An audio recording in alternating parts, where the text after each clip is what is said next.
সম্প্রতি দক্ষিণ ভারতীয় একটি সিনেমা যা সাড়া ফেলে দিয়েছে গোটা দেশে।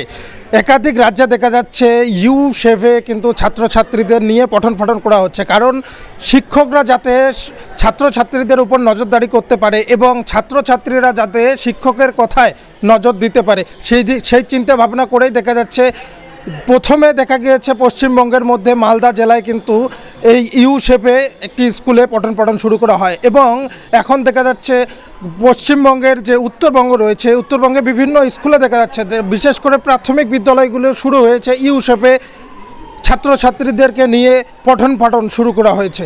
লাস্ট বেঞ্চ নেই, বানারহাটের শিক্ষায় অভিনব পরিবেশ বদল। বানারহাট কলোনি প্রাথমিক বিদ্যালয়ে বদল এসেছে বেঞ্চের আসন বিন্যাসে। এবার আর কেউ লাস্ট বেঞ্চ আর নয়, ক্লাসরুমে বেঞ্চগুলো বসানো হয়েছে ইংরেজি ইউ আকৃতিতে। শিক্ষকরা জানাচ্ছেন অনেক পড়ুয়া আগে পেছনের বেঞ্চে বসে পড়ায় মন দিত না, কেউ লজ্জা বা সংকোচে পিছিয়ে থাকতো। এখন সেই প্রবণতা বদলেছে।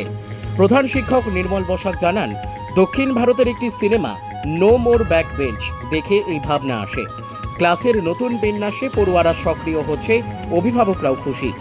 চতুর্থ শ্রেণীর ছাত্রী শ্রেয়সী জানায়, এখন আর কেউ পেছনে বসে না, সবাই একসঙ্গে বসছি। ছোট্ট এই পদক্ষেপে বদলেছে পড়াশোনার পরিবেশ, ভাঙছে মানসিক বাধা। গোটা জেলায় শিক্ষায় এক ইতিবাচক বার্তা দিল বানারহাটের ওই স্কুল। বসানোতে বাচ্চাদের খুব সুবিধা হচ্ছে এবং যারা শিক্ষক মশাই আছেন তাদেরও পড়াতে সুবিধা হচ্ছে। সবাইকে এক নজরে এক পলকে দেখতে পাচ্ছেন, কেউ আর পেছন বেঞ্চে নেই।